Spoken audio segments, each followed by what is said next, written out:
हाँ बाबू बोलिए। सर, शिव जी अपने साथ त्रिशूल लेके क्यों घूमते हैं? और किन्हीं का प्रश्न? शिव जी के सिर पर तीसरा क्यों है? ठीक। और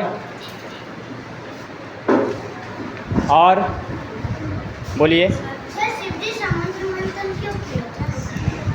सर, भगवान भोलेनाथ आपने हाल के थे। और भोलेनाथ जी से हमेशा शांति में क्यों रहते हैं? रिपीट। सर, भोलेनाथ जी से शांति में क्यों रहते हैं? शांति में।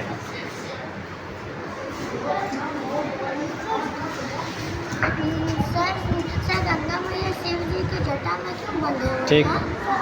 सर, जो भी लोहे की चीज होती है उसमें ब्रह्मा जी क्यों रहते हैं? सर, हनुमान जी के पास एक ही गदा क्यों है? देखिए, सबसे पहले आप सभी को बता दें कि जो प्रश्न इधर से आया, शंकर भगवान के पास त्रिशूल क्यों? तो जब सृष्टि का निर्माण हुआ तो सृष्टि में के निर्माण ओमकार ध्वनि से, यानी भगवान का निज नाम ओम है, ओम से ओमे था। सृष्टि में कुछ था नहीं एक सिवाय प्रकाश के। लेकिन जब तीन देवता का विभाजन किया गया सृष्टि को चलाने के लिए, तो उस तीन देव में सबसे पहले ब्रह्मा का निर्माण किया गया सृष्टि के हिसाब से कि ब्रह्मा आपको सृष्टि करना है। उसके बाद विष्णु भगवान का निर्माण किया गया कि आपको सृष्टि का पालन करना है। और फिर भोलेनाथ का निर्माण किया गया कि आपको सृष्टि का संहार करना है। तो सबके पास कुछ ना कुछ अपनी रक्षा के लिए अस्त्र शस्त्र बनाए गए। तो ब्रह्मदेव के पास कोई अस्त्र शस्त्र नहीं बना। वो चूँकि पिता हैं तो पिता को अस्त्र शस्त्र की ज़रूरत नहीं है। विष्णु भगवान को चक्र दिया गया कि आप सृष्टि पालन करने में कोई व्यवधान उत्पन्न हो, कोई बाधा हो, तो आप इस सुदर्शन चक्र से अपनी रक्षा करेंगे या सृष्टि का रक्षा करेंगे। और भोलेनाथ को त्रिशूल प्रदान किया गया कि ये त्रिशूल जो है, आप इस त्रिशूल से सृष्टि का संहार करेंगे, संसार का। ठीक है। तीसरी बात, एक प्रश्न आया था कि उनका त्रिनेत्र क्यों है। ऐसे हर एक मानव में, सभी में, चाहे हम हैं, आप हैं या जो भी हैं, उन सभी में त्रिनेत्र होते हैं, तीन नेत्र होते हैं। बस ये थे कि ये जो त्रिनेत्र है उसको नाम है आज्ञा चक्र। क्या है? और इसे योग विधि से जगाया जाता है। और भगवान भोलेनाथ शांत इसलिए रहते हैं क्योंकि वो दिन रात समाधि में रहते हैं। योग की 8वीं पैदान है समाधि, और वो हमेशा समाधि में रहते हैं, इसलिए वो शांत रहते हैं। और समाधि और योग के माध्यम से भगवान भोलेनाथ का तीसरा आँख खुलता है, त्रिनेत्र। और प्रश्न जो था कि गंगा मैया शंकर भगवान के जटा में क्यों? तो जब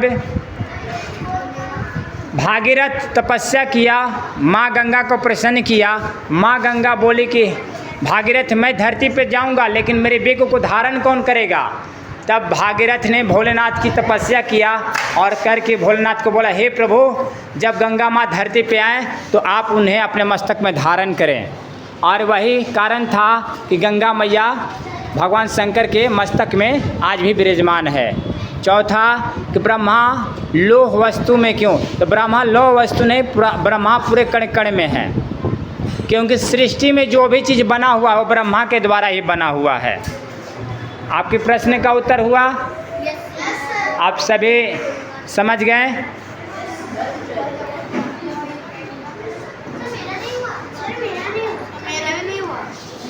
वन सेकेंड। हनुमान जी के पास गदा क्यों है? सभी भगवान के पास कोई ना कोई अस्त्र शस्त्र होते हैं अपनी रक्षा के लिए। तो भगवान जो हनुमान जी हैं उनको अपनी रक्षा के लिए और संसार की रक्षा के लिए अपना मन से उन्होंने चुनाव किया गदा का, इसलिए गदा उनके पास है। भोले बाबा बाघ का खाल इसलिए पहनते हैं, ये बाघ का जो खाल है ना, ये कोई और नहीं है, ये जो है यही जो है नरसिंह का खाल है। जब प्रहलाद का जन्म हुआ और प्रहलाद कोई रक्षा के लिए जब भगवान नरसिम्हा अवतार धारण किए, कौन सा अवतार? नरसिम्हा। तो उस समय के बाद वो क्रोधित होकर पूरी राक्षस जाति को संहार करने लगे। तब भोलेनाथ उनको रोकने के लिए उनके साथ युद्ध किए और युद्ध में वही खाल जो है, वो जो चर्म है, वो भगवान नरसिंह का चर्म है, जो बाघ का खाल है। आपके प्रश्न का उत्तर मिला, वो भगवान नरसिंह है। और किन्हीं का है? शिव जी ने समुद्र मंथन नहीं किए थे बेटा। समुद्र मंथन देवताओं के द्वारा हुआ था, और देवताओं के द्वारा इसलिए वो था कि उस समय का सबसे बलिष्ठ राजा जो था, राक्षस जो था, वो बलि था। अब बलि के बल के सामने देवताओं का बल क्षीण हो गया था और समुद्र में समा गया था। इसलिए भगवान ने उन्हें आदेश दिया कि अगर तुम समुद्र मंथन करो तो तुम्हारी बल, तुम्हारी यश, तुम्हारी धन, सब चीज़ तुम्हें वापस मिल जाएगा। Right, next. Sir Hanuman ji को सूरज खाते हुए गर्म क्यों नहीं? हनुमान जी कोई साधारण व्यक्ति नहीं है। हनुमान जी स्वयं शंकर भगवान के 11वें रुद्र हैं, और वो स्वयं हनुमान जी ही शंकर भगवान हैं। इसलिए उनके मुख में गर्म होने का कोई प्रश्न नहीं होता है। बारिश में मोर क्यों नाचती है? मोर का वो समय बारिश का सुहावन होता है, इसलिए बारिश में अपना नृत्य प्रस्तुत करता है। शिव जी का रंग नीला क्यों है? तो शिव जी का रंग नीला क्यों है? शिव जी का रंग नीला क्यों है? देखिए, ये पूरी सृष्टि का रंग जो है नीला है। इसलिए कहा जाता है अंतरिक्ष जो है कैसा है? नीला है। और अंतरिक्ष ही भगवान है। तो जो अंतरिक्ष भगवान है शंकर भगवान के द्वारा ही बनाया गया है, इसलिए भगवान भोलेनाथ का रंग नीला है। आप जब भी देखे होंगे श्री रामचंद्र का भी जन्म हुआ और उनका रंग कैसा था? नीलांबर। भगवान श्री कृष्ण का जब जन्म हुआ तो उनका भी रंग कैसा था? नीला। समझ गए? और शंकर भगवान का भी रंग नीला है।